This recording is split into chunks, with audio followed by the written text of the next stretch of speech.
compañeros y compañeras. Nosotros somos el equipo número 2 y les expondremos el tema Frentes Culturales. ¿Qué se entiende por frentes culturales? Se entiende como la lucha entre diferentes grupos por demostrar su hegemonía cultural ante los otros en una sociedad. En esta lucha, lo que se busca imponer es un sentido meramente simbólico. Desde un sentido marxista, se puede ver representado desde la lucha de clases. Esta lucha de clases viene siendo representada a través de la historia desde los burgueses, tratando de imponer su hegemonía cultural ante el proletariado, que ellos son los que tienen que consumir ese tipo de cultura. Y los aparatos a través de los cuales ellos buscan imponer esa hegemonía cultural son la prensa o los medios de comunicación. Ahora bien, ¿qué entendemos por cultura? Es un principio organizador de la experiencia. Mediante ella, ordenamos nuestro presente, a partir del sitio que ocupamos en las redes de las relaciones sociales. La cultura es, pues, una visión que nos define el mundo, pero esa visión es al mismo tiempo, y por efecto de las desiguales posiciones dentro de la estructura social, una división práctica, efectiva y operante del mundo. Dimensión material estructural de la cultura. Serie de estructuras sociales objetivas que garantizan la codificación, la difusión y de la conservación a través del tiempo del universo de las significaciones. En este nivel nos representamos la infraestructura material de la ideología. Aparatos ideológicos. Un aparato ideológico es un conjunto de instituciones sociales que la división social del trabajo ha especializado en la formulación y preservación de ideologías. Los aparatos y campos ideológicos, instituciones y redes de convivencia social nos permiten acercarnos a esa infraestructura desde los niveles altamente especializados hasta los más simples y cotidianos.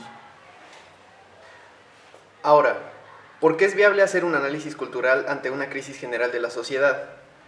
Pues bien, simplemente es para localizar la nueva organización social y sus procesos, tales como el atesoramiento, la reproducción, utilización y escenificación de la memoria social, y también para mostrar quién es capaz de crear y mantener definiciones más plausibles de la realidad, de la vida y del mundo social. Esto quiere decir que la hegemonía cultural que se nos va imponiendo va predominando, y es así como, si es más plausible, en la realidad se queda y la sociedad lo adopta. La problemática radica en el ejercicio social, colectivo, superindividual de los distintos modos de ordenar, nombrar, definir e interpretar la realidad en la sociedad.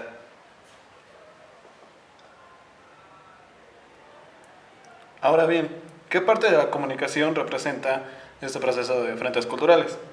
Bien, pues como lo dice Humberto Eco en su libro La Nueva Edad Media, los frentes culturales son hechos o son significados construidos por lo que es la cultura de masas. Primero, la diferenciación entre lo que es la cultura de élite o cultura alta, que la van imponiendo los que tienen la hegemonía económica en una primera instancia, y después está lo que es la cultura popular o cultura baja, que es la que es consumida mayormente, masificada por el pueblo, que son los que ellos tienen que trabajar, los que son considerados como proletariado.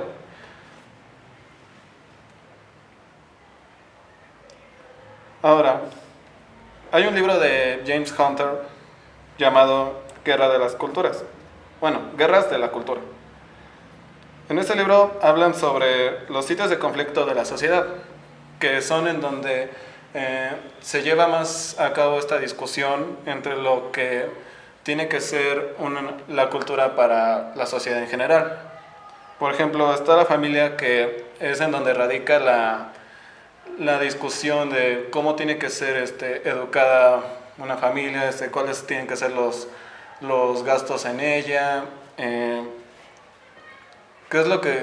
¿cuál es el orden hegemónico en esa estructura social? Incluso también se incluyen las costumbres en la familia, y eso va Eso va representando lo que es cada tipo de contexto. También está lo que es la estructura y contenido de la educación pública, que aquí lo que se discute es cómo tiene que ser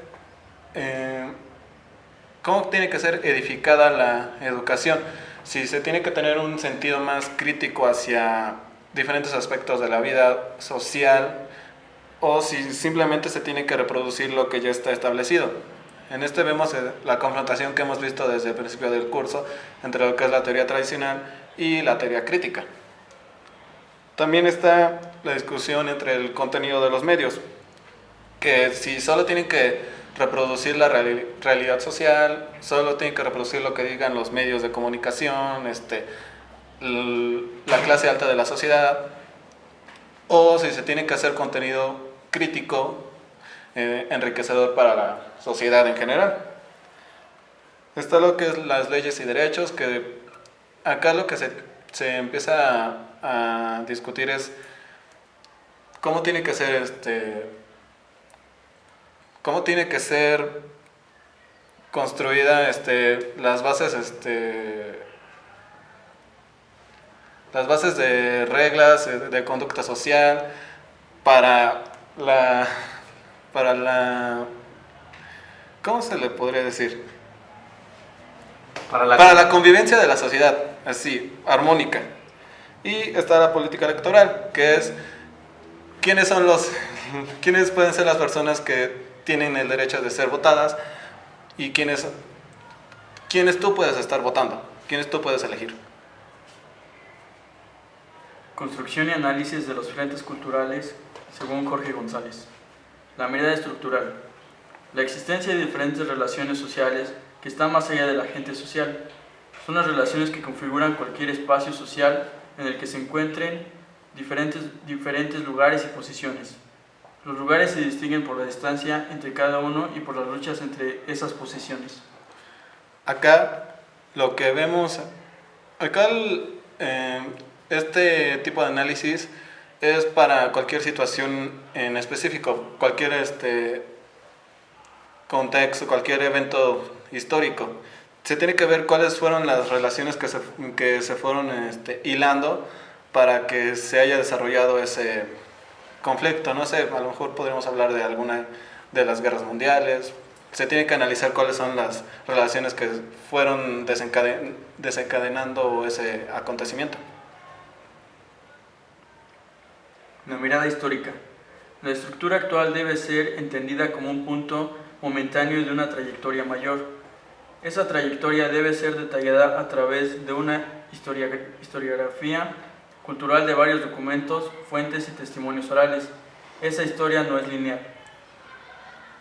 Aquí podríamos establecer como ejemplo lo que pasó en Ayotzinapa. Como veíamos una vez en clase con el maestro O'Farrill, teníamos que analizar qué es lo que pasaba históricamente en la zona de Ayotzinapa de Guerrero, porque en esa zona históricamente han habido demasiados conflictos en cuanto a narcotráfico y también ha habido intereses políticos de por medio. Así que aquí podríamos hablar de que teníamos que primero analizar cuáles fueron esas condiciones históricas que han estado permeando la zona para entender qué es lo que pasó en ese acontecimiento.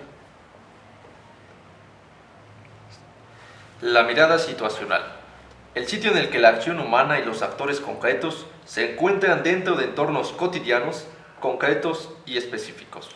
Pues como ya habíamos comentado lo de Ayotzinapa, tenemos que analizar la zona geográfica, Guerrero, que también históricamente ha estado involucrada, bueno, no involucrada, sino que ha sido importante por la minería. También, como ya decíamos, ahí se han encontrado demasiado intereses en cuanto al crimen organizado, narcotráfico. Han encontrado demasiados muertos. Así que, siguiente. La mirada simbólica. Se tiene que analizar a detalle desde la constante elaboración discursiva cualquier estructura, su historia y su contexto. como vimos lo de Ayotzinapa, no es que haya sido algo nuevo, un acontecimiento nuevo, un evento nuevo de nuestra historia de la sociedad mexicana, sino que es algo que así se ha ido repitiendo, y acá encontramos algo simbólico al gobierno. Muchos encuentran al gobierno como el constante responsable de este tipo de masacres, como en Tlatelolco, en Atenco, Ayotzinapa, Tlaxcala. Así que... Exacto, eso es lo que quiere decir, es que ocurren sucesos muy similares, pero la historia y el contexto los define y los hace particulares. Incluso, como decía, el gobierno ya se volvió como un símbolo de represión para muchas personas. Para ellos, hablar de gobierno es que hablas de represión en cuanto a expresión en cualquier nivel. Ejemplos. Bueno, los ejemplos no los podemos poner. Bueno, en conclusión, los frentes culturales son el resultado de la diferenciación diferenciación de clases, tanto económica como socialmente generada por la lucha de clases y el poder político. Entonces, como venimos viendo alrededor del curso, la definición entre burgueses y proletariado, esta lucha de clases aquí en este tema de frentes culturales se ve muy marcada, porque la clase dominante, que son los burgueses, tratan de imponer y dominar a la clase proletaria la cultura, y si bien lo logran, esta se va modificando con el paso del tiempo. Pero cuando no lo logran es cuando se generan los frentes culturales, digamos, lo contrario a ese tipo de ideología que se quiere imponer. Como decía, clase burguesa, acá lo consideramos como la clase política. Lo contrario vendría siendo la clase trabajadora. Ok, ¿tenemos algo más? Estas son las referencias de nuestro trabajo. Por su atención, muchas gracias. Hasta luego.